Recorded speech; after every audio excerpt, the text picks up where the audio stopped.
이제 시간이 다 되었습니다. 제가 한번 기도하고요. 오늘 말씀 같이 보도록 하겠습니다. 제가 기도하겠습니다.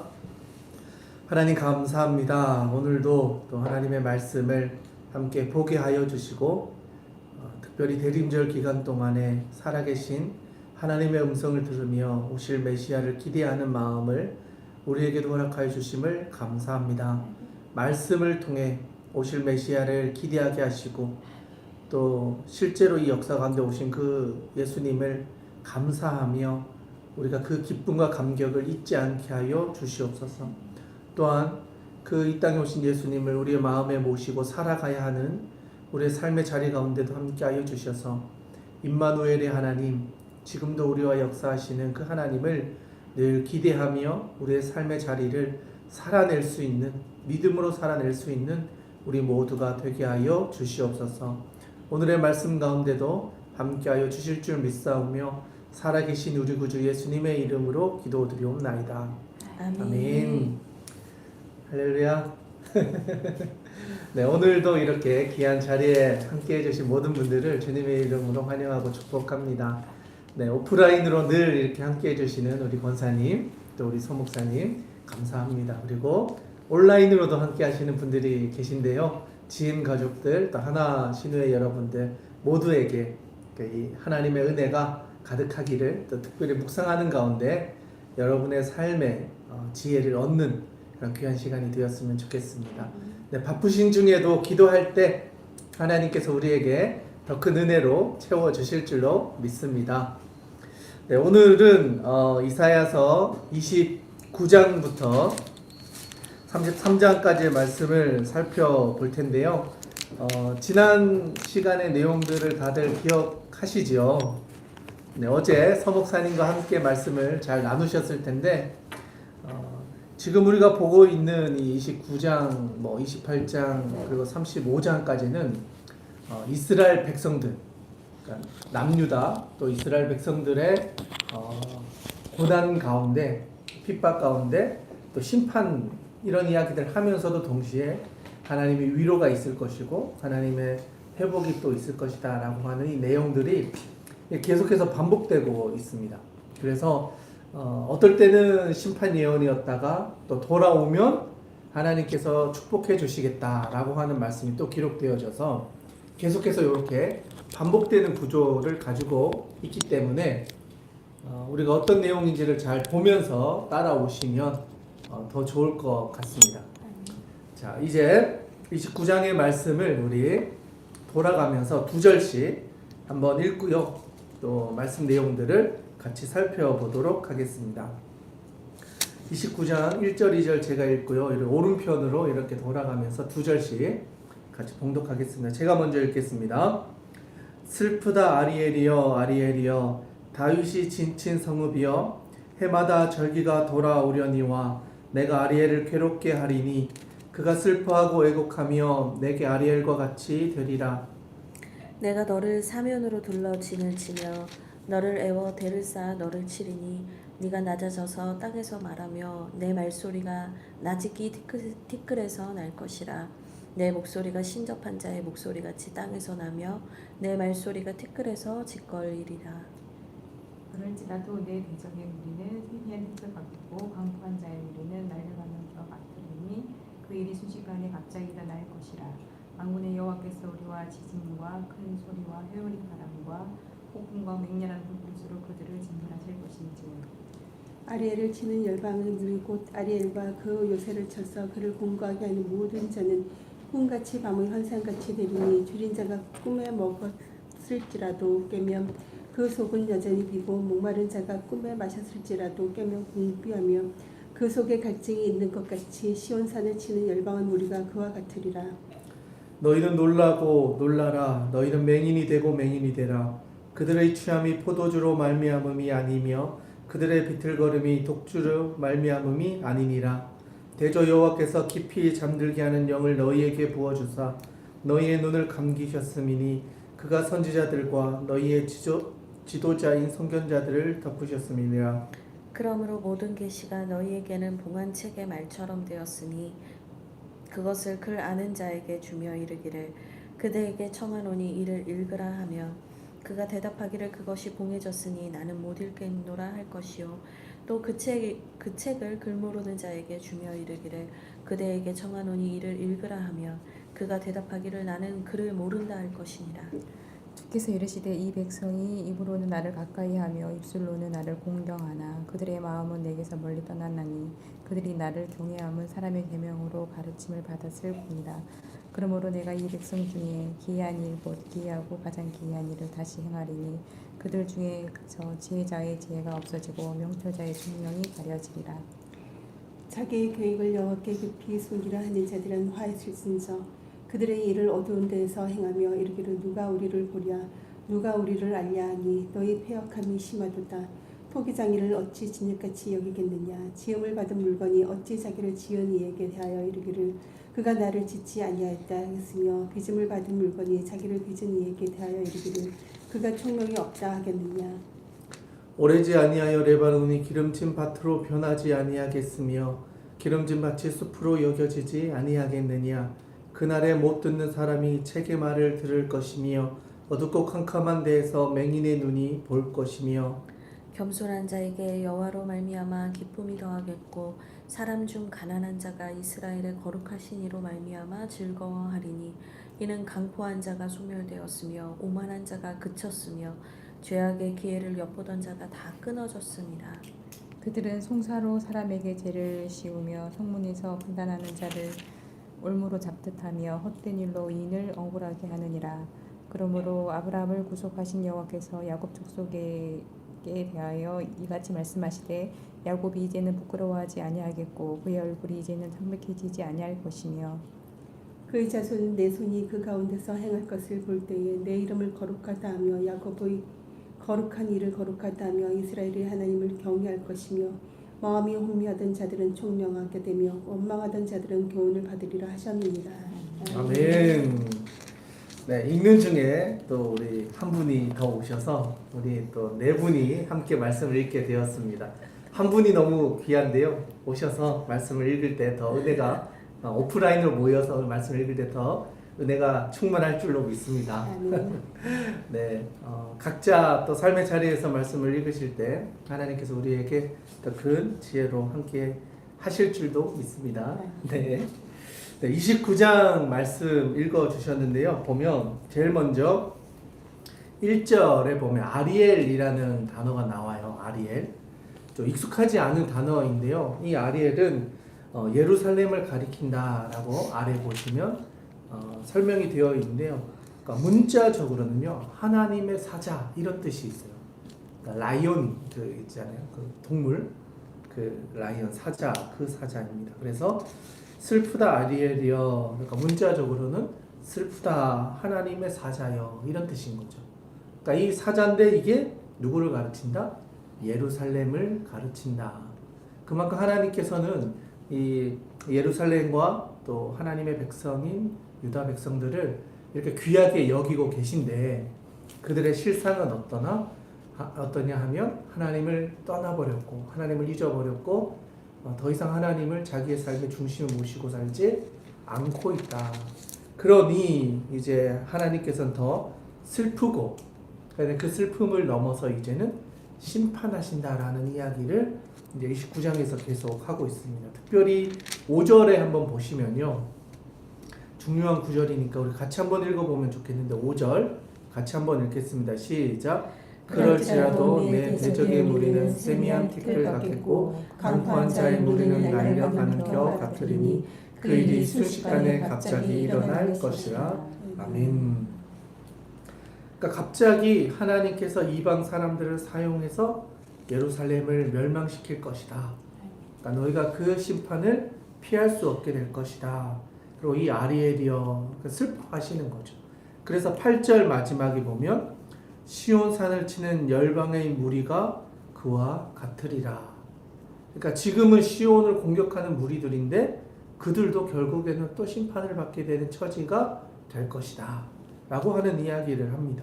그리고 이제 9절 이하에 보시면 남유다의 영적인 타락이 어느 정도인지, 그러니까 세 가지 증상을 이야기하고 있는데요. 먼저 10절 한번 보시면 10절에 대저 여호와께서 깊이 잠들게 하는 영을 너희에게 부어주사 너희의 눈을 감기셨음이니 그가 선지자들과 너희의 지도자인 선견자들을 덮으셨음이니라.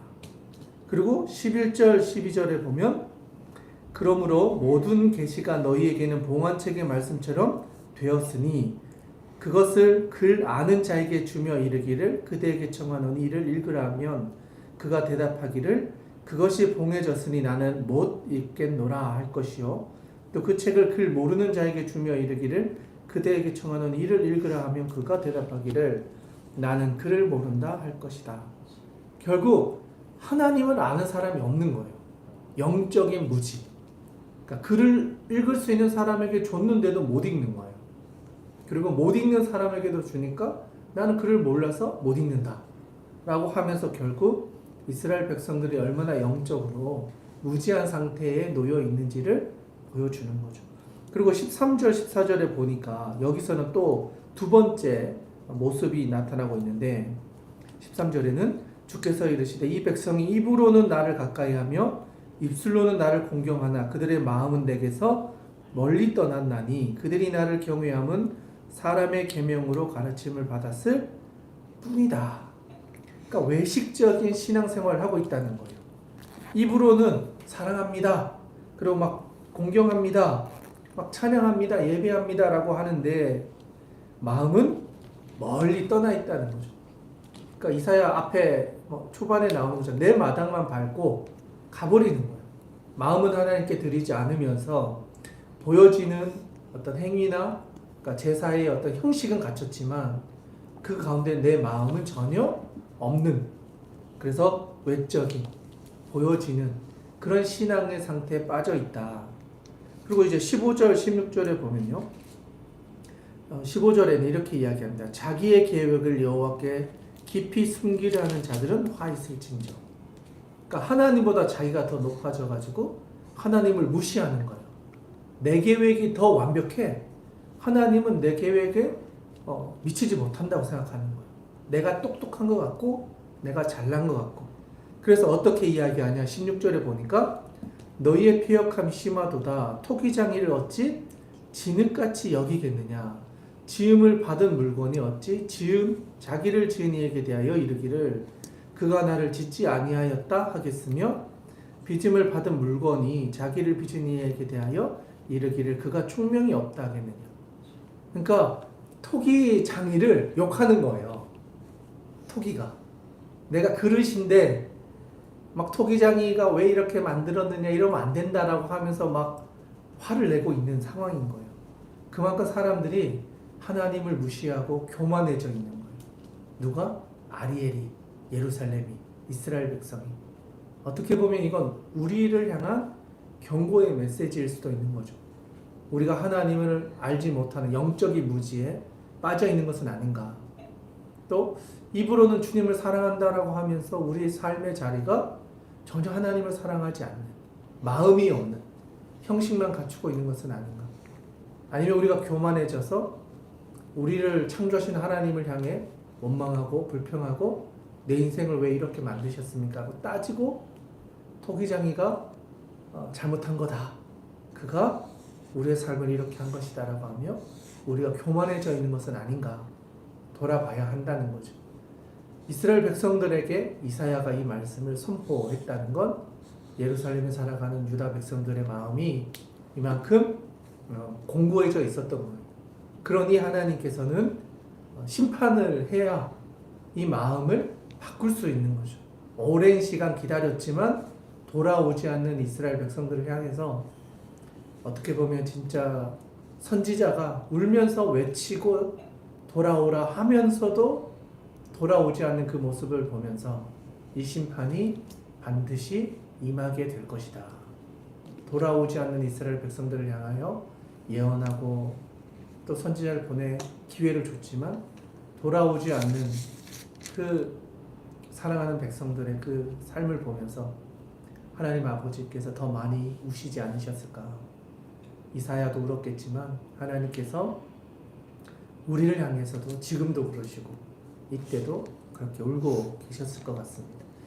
그래서 17절부터요. 그 아래에 있는 내용들을 보면 하나님께서 결국은 돌아와서 회복되면 이런 은혜를 내가 줄 것이다 라고 하시는데 18절에 가보시면 못 듣는 사람, 그리고 뒤에 보면 맹인, 겸손한 자, 가난한 자, 이들이 다 회복된대요. 눈을 못 봤던 사람 눈을 뜨게 되고, 겸손한 자에게는 하나님으로 인해 기뻐하게 되고. 그런데 20절에 가보시면 강포한 자가 소멸되었으며 오만한 자가 그쳤으며 죄악의 기회를 엿보는 자가 다 끊어졌다는 거예요. 하나님의 정의와 공의를 실행하지 않는 이스라엘 사람들은 하나님이 다 쳐내시고 오히려 약한 자들, 못 들었던 사람, 겸손한 사람, 맹인이었던 사람, 가난한 사람들을 오히려 하나님 회복시키셔서 하나님의 나라를 경험하게 해주신다. 그래서 마지막 23, 24절에 가보시면 그의 자손은 내 손이 그 가운데서 행한 것을 볼 때에 내 이름을 거룩하다 하며 야곱의 거룩한 일을 거룩하다 하며 이스라엘 하나님을 경외할 것이며 마음이 혼미하던 자들도 총명하게 되며 원망하던 자들도 교훈을 받으리라 하셨느니라. 아멘.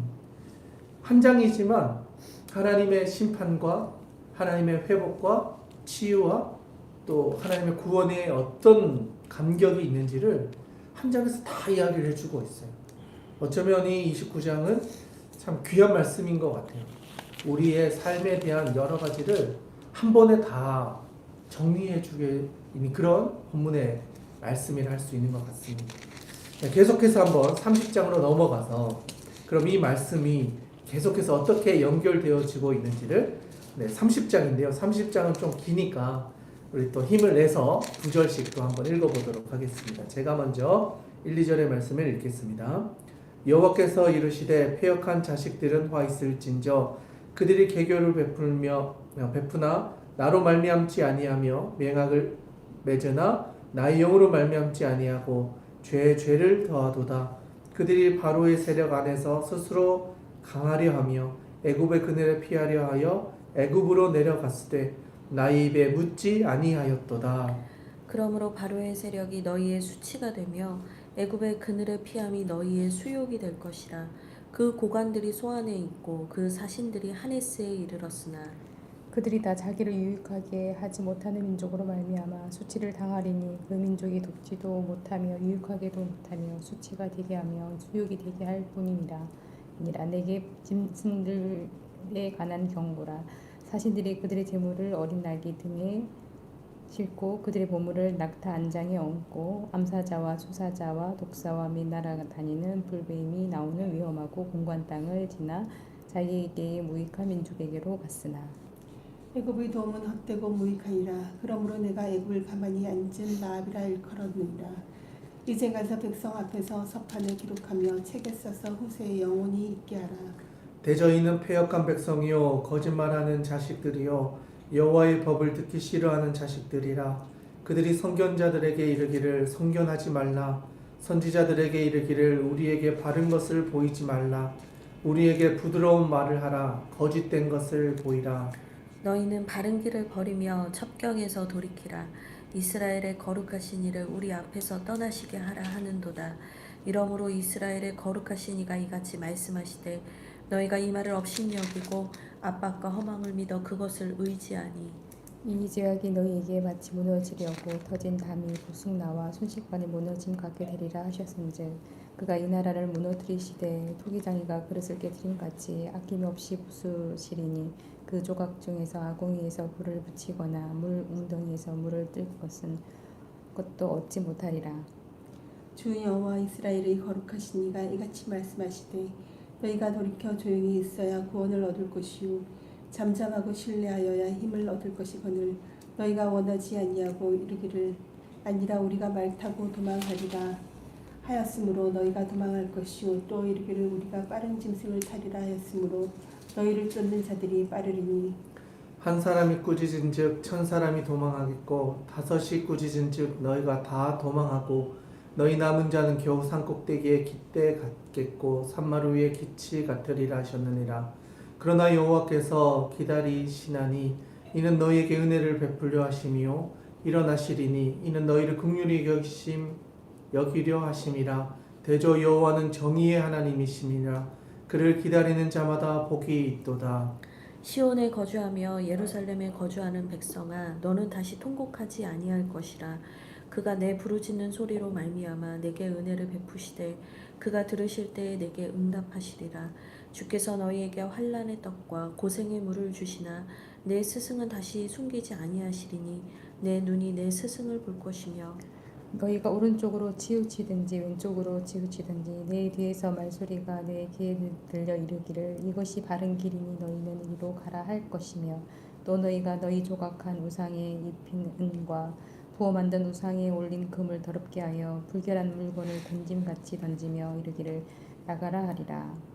내가 땅에 뿌린 종자에 주께서 비를 주사 땅이 먹을 것을 내며 곡식이 풍성하고 기름지게 할 것이며 그날에 내 가축이 광활한 목장에서 먹을 것이요 밭가는 소와 어린 나귀도 키와 쇠스랑으로 까부르고 맛있게 한 먹이를 먹을 것이며 크게 살육하는 날 망대가 무너질 때에 고산마다 줄령마다 그 뒤에 계율과 시냇물이 흐를 것이며 여호와께서 자기 백성의 상처를 싸매시며 그들의 맞은 자리를 고치시는 날에는 달빛은 햇빛 같겠고 햇빛은 7배가 되어 7날의 빛과 같으리라.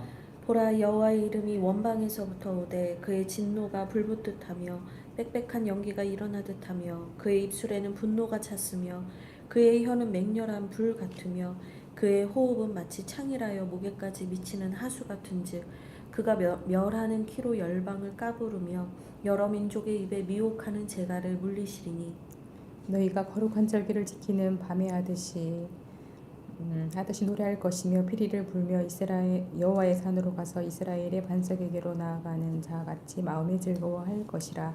여호와께서 그의 장엄한 목소리를 듣게 하시며 혁혁한 진노로 그의 팔에 치심을 보이시되 맹렬한 화염과 폭풍과 폭우와 우박으로 하시리니 여호와의 목소리에 아수르가 낙담할 것이며 주께서 막대기로 치실 것이라.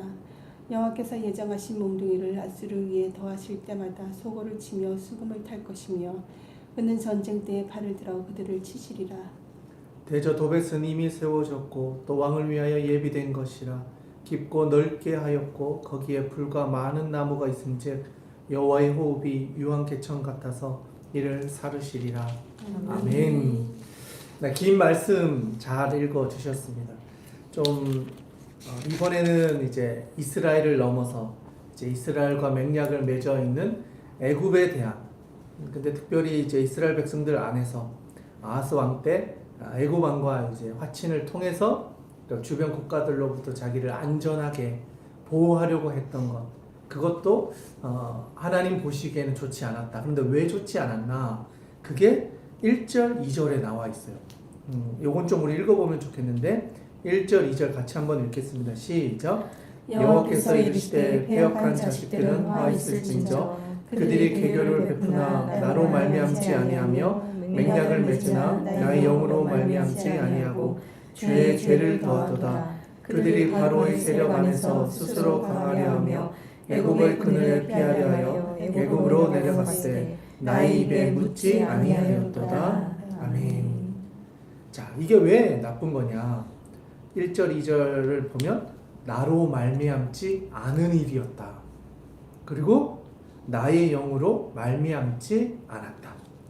2절 끝에는 나의 입에 묻지 않았다는 거예요. 그러니까 나라가 위태롭고 힘든 것은 알겠는데 하나님의 뜻도 구하지 않고 자기 판단대로 애굽에 내려가서 도움을 요청했다는 거예요. 근데 이게 누구냐? 하나님의 백성인데, 하나님의 소유이고 하나님이 토기장이셔서 만든 그릇인데 그 그릇이 토기장이의 의도를 벗어나는 거예요.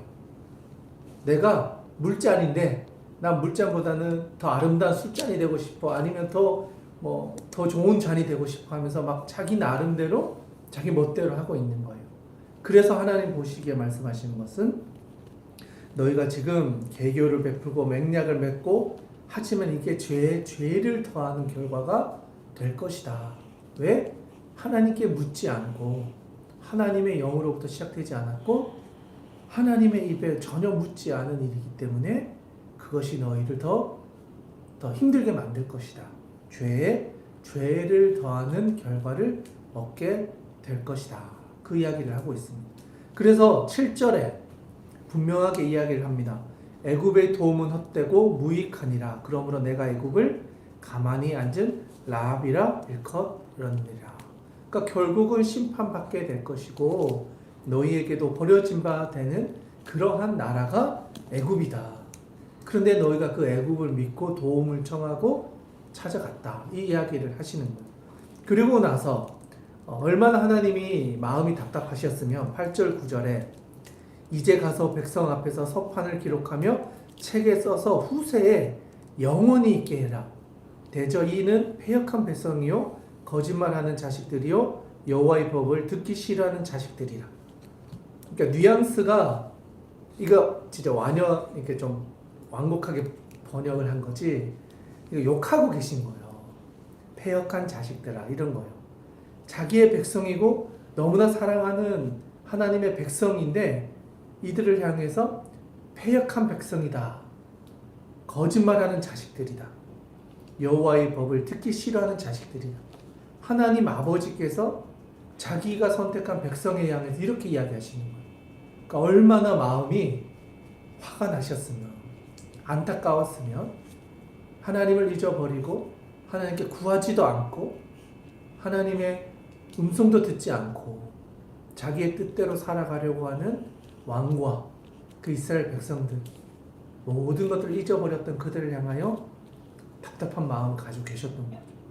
심지어 10절에 보니까요, 선견자들에게 선견하지 마라. 선지자들에게 바른 것을 보이지 말고 우리가 듣기에 부드러운 말만 하라는 거예요. 거짓된 것을 보여라. 그러니까 사람들의 요구인 거예요. 이게 하나님의 백성들이고 하나님의 나라를 세워가겠다고 하는 그들이 자기의 귀에 듣기 싫은 소리를 한다고 말하지 말라는 거예요. 목회자들에게 내가 원하는 이야기만 하라는 거예요. 내 마음을 위로해 주는 이야기, 내 기분에 맞는 이야기, 내가 듣고 싶은 이야기만 하라. 그 이야기를 이스라엘 백성들이 요구하는 거예요. 하나님에게도 그랬던 그들이 이제는 하나님이 보내신 선견자나 선지자들에게도 그렇게 이야기하고 있다. 그러니까 이들이 얼마나 선을 넘었는지를 보여주는 거죠. 그래서 14절에 하나님이 이제 진짜 열받으신 거예요. 14절 이렇게 이야기하는 거예요. 그가 이 나라를 무너뜨리시되 토기장이가 그릇을 깨뜨린 같이 아낌없이 부수시리니 그 조각 중에서 아궁이에서 불을 붙이거나 물 웅덩이에서 물을 뜰 것도 얻지 못하리라. 완전히 가루로 만들어 버리겠다는 거예요. 조그마한 조각이라도 있으면 어디에든 쓰겠는데 어디에도 쓸 수 없을 정도로 가루로 만들어서 역사에서 사라지게 만들겠다. 그러니까 하나님 아버지의 마음이신 거죠.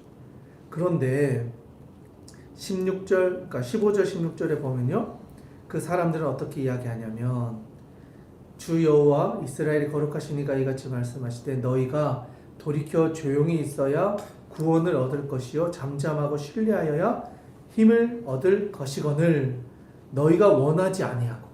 그러니까 그들이 원하지 않고 있다는 거예요. 그리고 그들이 이르기를 아니라 우리가 말 타고 도망하겠다 하였으므로 너희가 도망할 것이요 또 이르기를 우리가 빠른 짐승을 타리라 하였으므로 너희를 쫓는 자들이 빠르다. 그래서 17절에 보니까 한 사람이 꾸짖은즉 1000사람이 도망하고 5사람이 꾸짖은즉 너희가 다 도망하여서 남은 자가 겨우 산꼭대기에 깃대 같고 산마루 위에 기치같이 될 것이다. 다 도망가고 다 죽게 되고 너희의 삶이 이렇게 결과맺어질 것이다. 이 이야기를 하시는 거예요. 그런데 하나님은 심판이 목적은 아니셨어요. 18절 이게 정말 중요한 구절이거든요. 18절은 빨간색으로 좀 그어 놓으시면 좋겠는데 하나님의 심판에 숨겨진 의도 18절입니다. 같이 한번 읽겠습니다. 시작. 그러나 여호와께서 기다리시나니 이는 너희에게 은혜를 베풀려 하시며 일어나시리니 이는 너희를 긍휼히 여기려 하심이라. 대저 여호와는 정의의 하나님이심이니라. 그를 기다리는 자마다 복이 있도다. 아멘.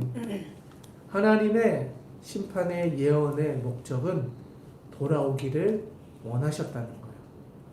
기다리고 또 기다리셔서 은혜를 베풀기를 원하셨다. 그래서 긍휼히 여기려고 하셨고 정의로 공의로 그들을 도와주시고 지켜주셔서 결국은 기다리는 모든 사람에게 복 내려주시기를 원하셨다. 그런데 이스라엘 백성들이 계속 하나님 앞에 원망하고 분노하고 다른 것을 의지하고 외적인 보여주는 신앙, 껍데기만 가지고 있는 신앙을 유지하고 하나님 모른다 하고 교만해져 있는 이 모습을 보면서 하나님은 계속해서 기다리시고 계셨던 거예요. 돌아와라. 그러다가 너희 진짜 이제는 맴매한다 이런 거죠. 너희들 이러다가 진짜 호되게 당한다. 그러니 그 전에 돌아와라. 하시는데 계속 듣지 않는 거예요. 귀도 막고 눈도 막고 아닙니다. 우리가 갈 길은 따로 있습니다. 여기에서 말한 것처럼 16절에 보면 우리가 말을 타고 도망하겠습니다. 아니면 우리가 더 빠른 짐승을 타고 도망하겠습니다. 내 나름대로 도망할 길을 다 마련해 놨다는 거예요. 하나님을 믿는다 하면서 내 살 길 다 챙기고 있는 거예요. 이렇게 가면 저렇게 도망가고 저렇게 하면 저렇게 도망가고 내 살 길을 내가 다 계획하며 살고 있고 나름대로 안전한 길이라 생각하고 있는 거예요. 그런데 하나님은 우리의 마음을 누구보다 더 잘 아시잖아요. 그 마음이 진심인지 아닌지를. 하나님은 그 마음을 보시고 돌아올 때까지를 기다리며 은혜를 베풀어 주시고 우리에게 복 내려 주시고자 하셨다. 이게 하나님의 본심이었다. 그런데 우리가 듣지 못했기 때문에 우리가 그런 어려움들 속에 고난 속에 계속해서 가게 되었다라는 거죠. 그래서 26절에 보시면 여호와께서 자기 백성의 상처를 싸매시며 그들의 맞은 자리를 고치시는 날에는 달빛은 햇빛 같겠고 햇빛은 7배가 되어 7날의 빛과 같으리라. 아멘. 그러니까 결국 하나님은 싸매주시고 회복시켜주시고 햇빛과 또 7배가 되는 그 하나님의 은혜의 치유의 광선들을 통해 하나님의 백성들을 회복시켜주시고 살려주시고 소망을 주기를 원하셨다라는 것. 이게 하나님을 기다리는 자에게 주신 하나님의 축복이었다. 바라기는 우리도 이런 기다림의 시간을 잘 보냈으면 좋겠습니다. 우리의 마음은요, 빨리 결과를 보고 싶어요. 빨리 내가 피할 길을 찾고 싶고 내 계획에 하나라도 흐트림 없이 이루어지길 바라요. 그런데 기다림이 필요합니다. 내 생각을 내려놓고 하나님의 음성을 들어야 할 시기가 있고요. 그것을 기다리는 과정 속에서 하나님께서는 먼저 우리의 마음을 점검하세요. 네가 진짜 그걸 원하는 게 맞냐? 머릿속에, 마음속에 숨겨놓았던 의도가 다른 거지 않느냐? 사람들에게 인정받으려고 하는 거, 성공하려고 하는 거, 뭔가 의시되고 싶어 하던 거 아니냐? 너의 그 숨은 의도를 점검하시고 그게 하나님의 마음에 합당한 거면 빨리 주실 거고요. 그게 아니면 더 기다리셔야 될 가능성이 높습니다. 우리의 마음을 내려놓고 하나님 아버지의 마음을 공감할 때까지 하나님 우리를 기다리시고 하나님의 뜻을 우리가 알게 될 때 그때 비로소 하나님은 일하기 시작하실 겁니다. 그때까지 우리가 잘 기다리면서 한 걸음 한 걸음 갈 때 하나님께서 우리에게 분명한 은혜를 주실 것입니다. 그래서 29절에 가보시면 전 이거 보면서 우리 주하길 교회 생각나는데요. 29절에 너희가 거룩한 절기를 지키는 밤에 하듯이 노래할 것이며 피리를 불며 여호와의 산으로 가서 이스라엘의 반석에게로 나아가는 자같이 마음에 즐거워할 것이라. 하나님, 그러니까 주와 같이 길을 가는 게 즐거우니까 막 찬양하는 거예요. 여호와의 산에 가서 하나님을 찬양하는 그 마음이 즐거운 거예요. 그 마음으로 하나님께 나아갈 수 있는 그런 은혜가 우리에게 있으면 좋겠습니다. 네, 31장으로 넘어가서 계속해서 한번 또 하나님 어떤 말씀 하시는지를 우리 같이 한번 보도록 하겠습니다. 2절씩 계속해서 한번 보겠습니다. 제가 먼저 1, 2절 읽겠습니다. 도움을 구하러 애굽으로 내려가는 자들은 화 있을진저. 그들은 말을 의지하며 병거의 많음과 마병의 심히 강함을 의지하고 이스라엘의 거룩하신 이를 앙모하지 아니하며 여호와를 구하지 아니하나니 여호와께서도 지혜로우신즉 재앙을 내리실 것이라. 그의 말들은 변하게 하지 아니하시고 일어나사 악행하는 자들의 집을 치시며 행악을 돕는 자들을 치시리니 애굽은 사람이요 신이 아니며 그들의 말들은 육체요 영이 아니라. 여호와께서 그의 손을 펴시면 돕는 자도 넘어지며 도움을 받는 자도 엎드러져서 다 함께 멸망하리라. 여호와께서 이같이 내게 이르시되 큰 사자나 젊은 사자가 자기의 먹이를 움키고 으르렁거릴 때 그것을 치려고 여러 목자를 불러왔다 할지라도 그것이 그들의 소리로 말미암아 놀라지 아니할 것이요 그들의 떠듬으로 말미암아 굴복하지 아니할 것이라.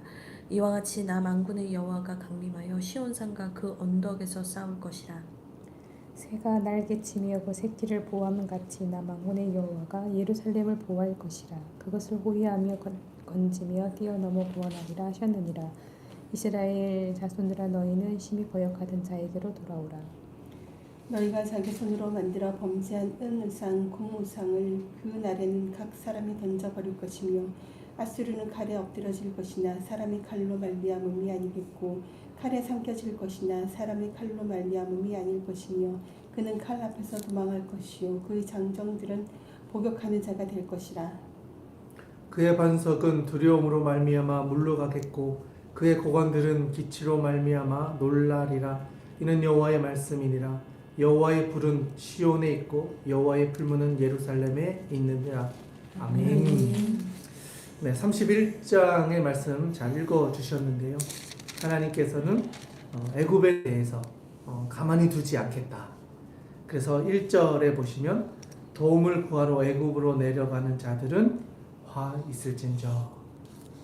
그 도움을 청하기 위해 애굽으로 가는 이스라엘 백성들, 그리고 도움을 주려고 하기는 하겠지만 결국 이 애굽도 심판에서 벗어날 수 없다.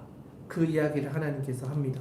그런데 보니까요, 31장 1절 중후반에 보시면 그들은 말을 의지하며 병거의 많음과 마병의 심히 강함을 의지하고 이스라엘의 거룩하신 이를 앙모하지 아니하며 여호와를 구하지 아니하나니. 그러니까 결국 애굽은요, 그 당시에 최애 강국 중에 하나이기는 했지만 하나님 보시기에는 하나님 없다 하는 사람들의 상징을 이야기하는 거예요. 이 땅 가운데서도 자기의 힘을 믿는 사람, 자기의 재산을 믿는 사람, 자기의 권력을 믿는 사람, 자기가 가지고 놓았던 이 땅에서 성취를 믿는 사람들. 그런데 그들에게 하나님이 없으면요, 이게 다 아무 의미 없다는 거예요. 그런데 그걸 가지고 있는 사람은 그게 힘이라고 믿는 거예요. 애굽도 똑같은 거예요. 말을 의지하고 병거가 많음, 마병이 많음, 군사력을 믿는 거예요. 전쟁을 하면 내가 마병을 보낼 수 있고 말을 보낼 수 있고 전쟁할 힘이 있다. 그러니 내 말을 들으라는 거예요. 그런데 3절에 가보시면 하나님께서 이렇게 이야기하세요. 애굽은 사람이다라는 거예요.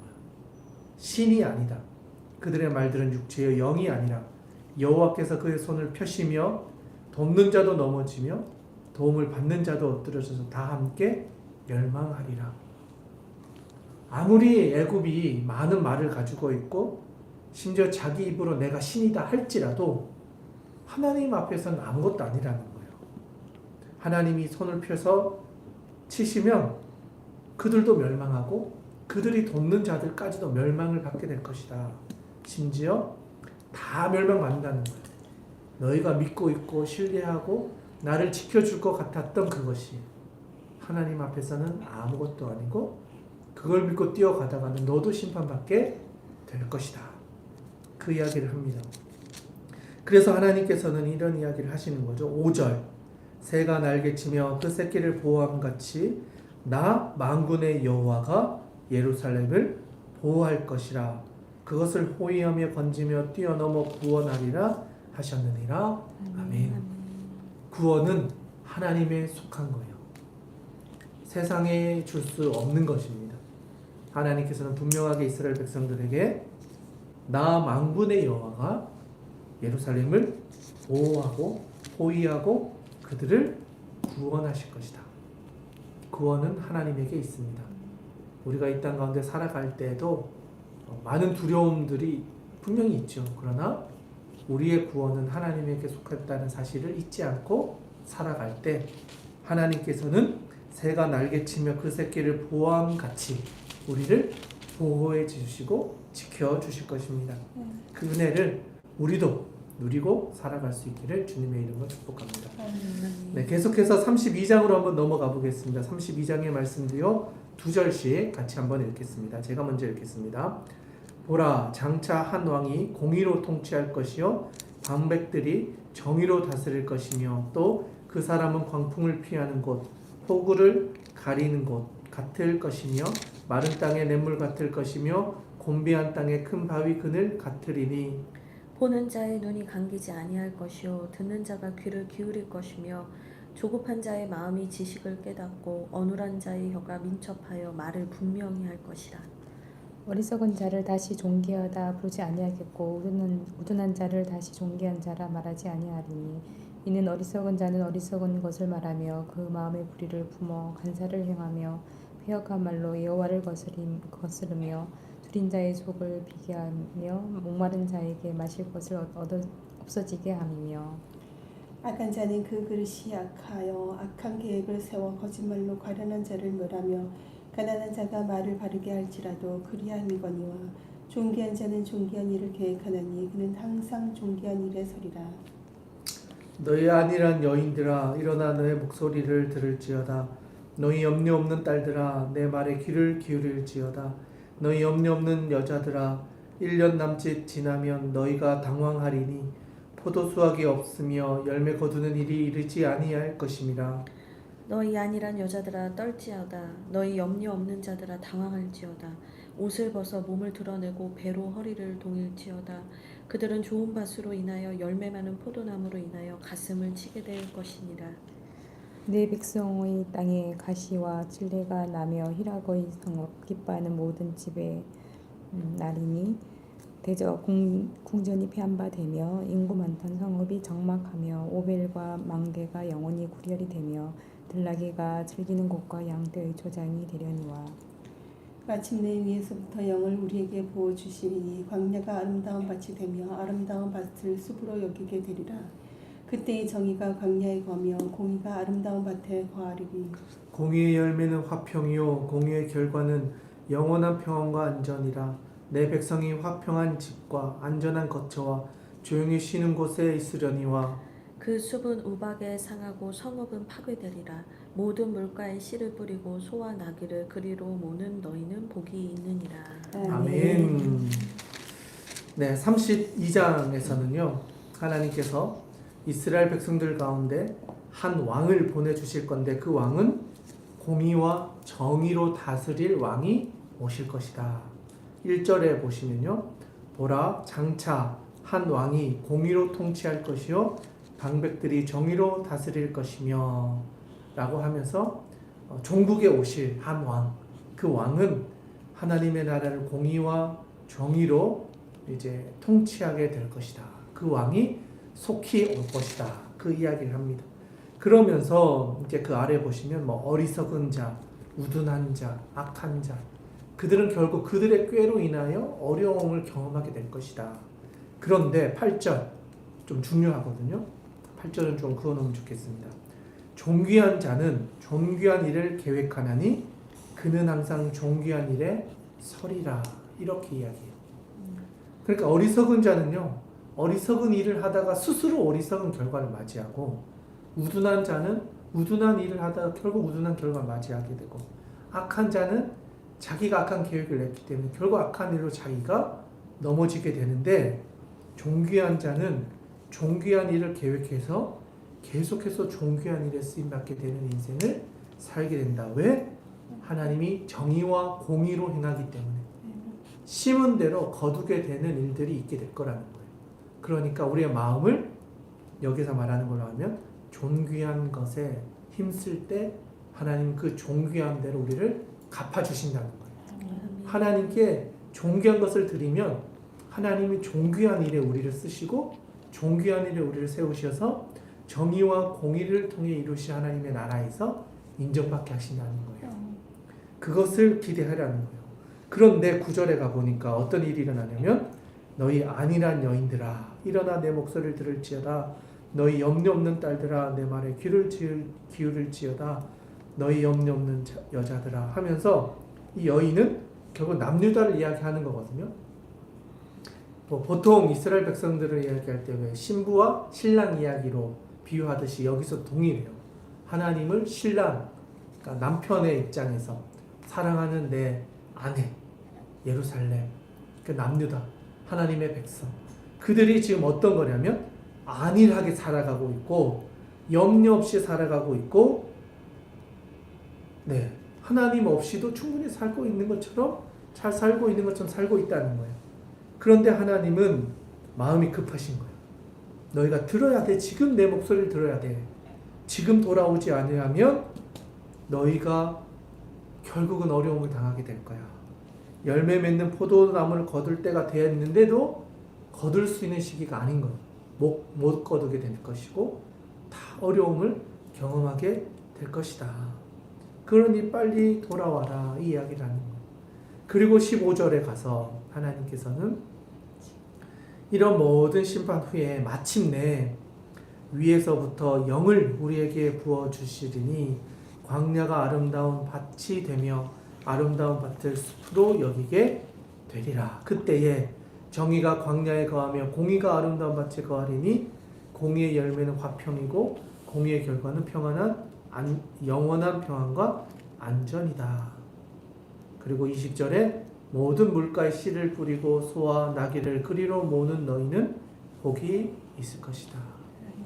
하나님께로 돌아오는 사람들, 하나님의 음성을 듣고 다시 삶을 돌이켜 하나님의 백성이 되겠습니다 하는 사람들, 여기서 말하는 모든 물가에 씨를 뿌리고 소와 나귀를 그리로 몰아서 오는 하나님의 백성, 그들은 복이 있을 것이다.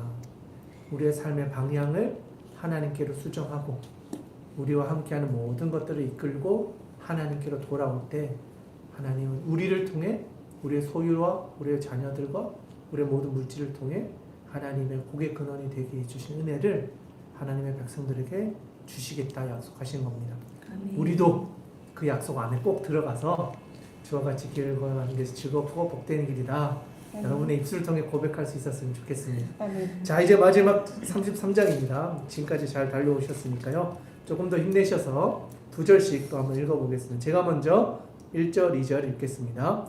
너 학대를 당하지 아니하고도 학대하며 속이고도 속임을 당하지 아니하는 자여 화 있을진저 내가 학대하기를 그치면 내가 학대를 당할 것이며 내가 속이기를 그치면 사람이 너를 속이리라. 여호와여 우리에게 은혜를 베푸소서. 우리가 주를 앙망하오니 주는 아침마다 우리의 팔이 되시며 환난 때 우리의 구원이 되소서. 요란한 소리로 말미암아 민족들이 도망하며 주께서 일어나심으로 말미암아 나라들이 흩어졌나이다. 황충의 때같이 사람이 너희의 노량물을 모을 것이며 메뚜기가 뛰어오른같이 그들이 그 위로 뛰어오르리라.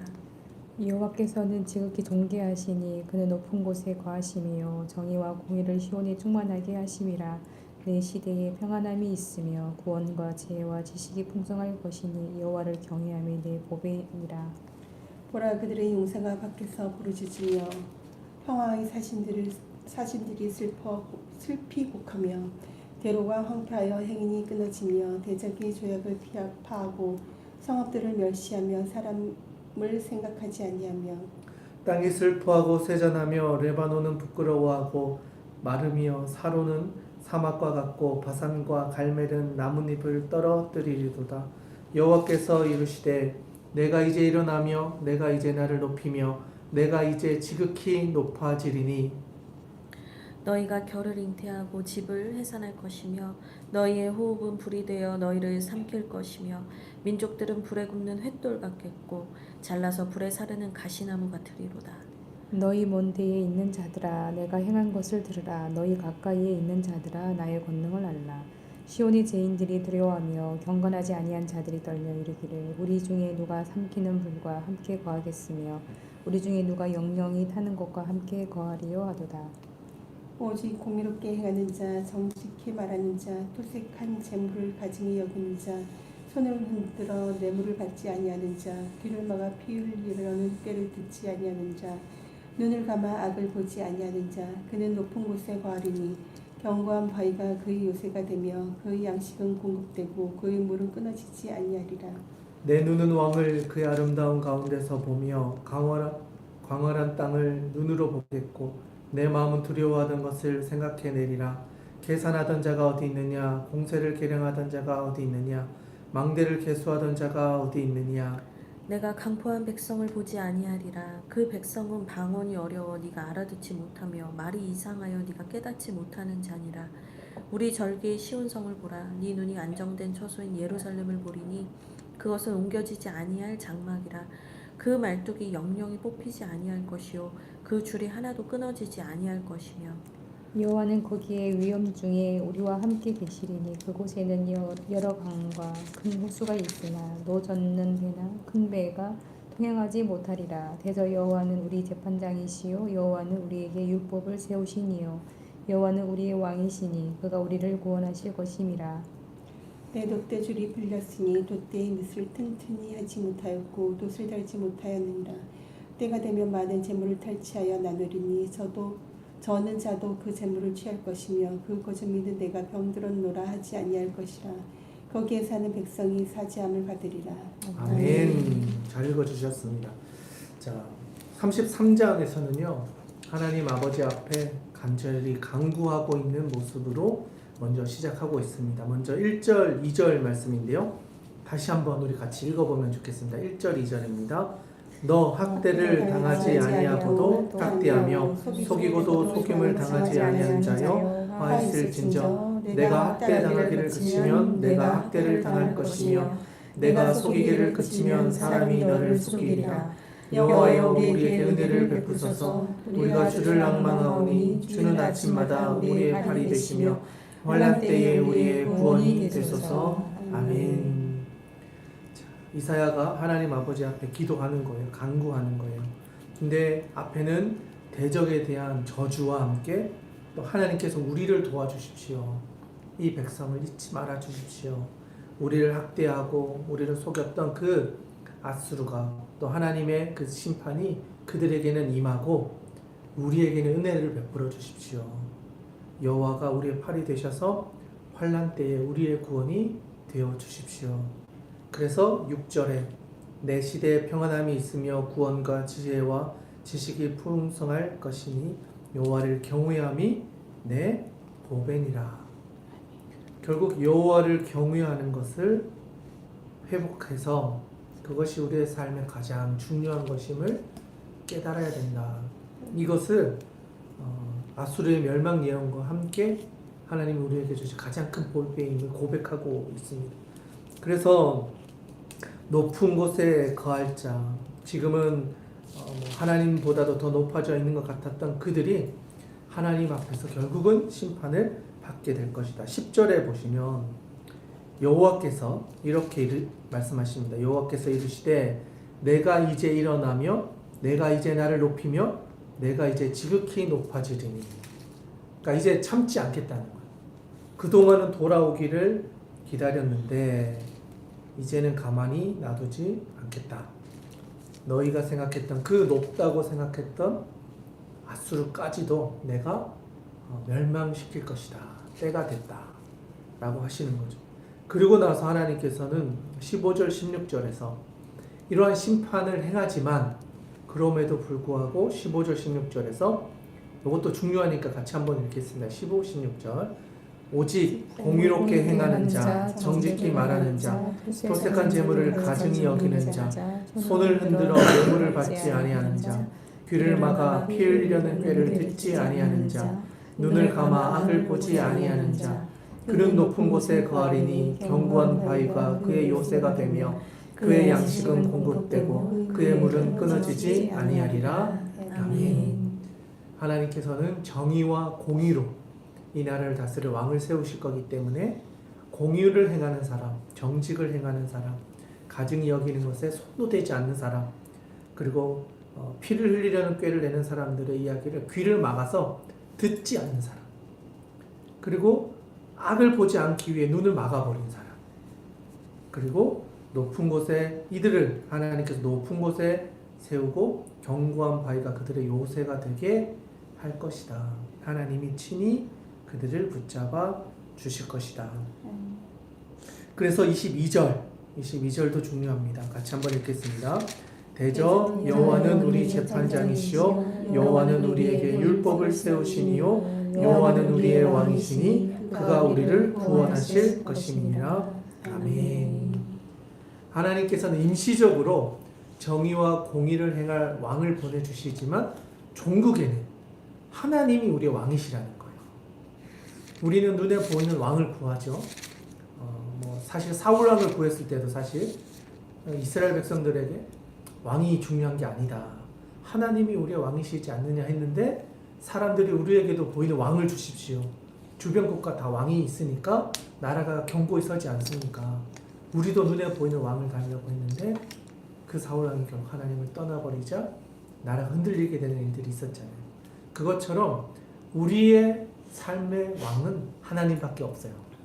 하나님만이 우리의 왕이 되시고 우리의 주인 되시고 여기서 말하고 있는 우리의 보배 되시고 그의 말씀을 따라 살아가는 것이 복을 받는 길이라는 거예요. 아멘. 그런데 우리가 머리를 막 굴리죠. 짱구를 굴리죠. 그래서 막 이거 하고 저거 하고 막 하는데 그렇게 가봤자 다 하나님 손 안에 있는 거예요.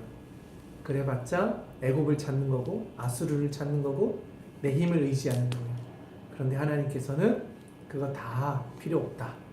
하나님만 잘 믿으면 하나님의 말씀을 따라 살면 하나님의 정의와 공의를 행하면 하나님이 그들을 존귀하게 여겨주셔서 그를 높이시고 하나님께서 그들의 양식과 그들의 필요를 채워 주실 것이다.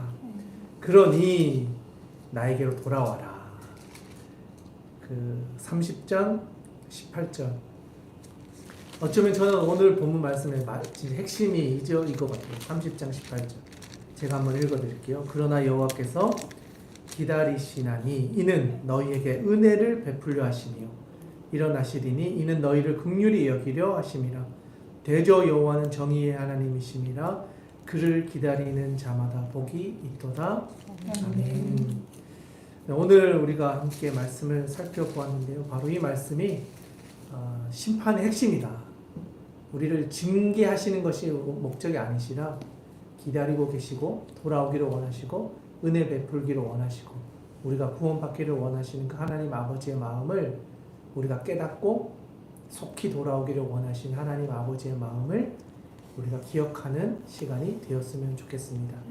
여러분의 삶의 자리에서 또 말씀을 통독하시는 자리에서 하나님 아버지의 마음을 잘 느끼시고 그 마음으로 본문을 보셔서 오늘 주신 말씀이 여러분의 삶에 위로와 힘과 또 소망이 될 수 있기를 주님의 이름으로 축복합니다.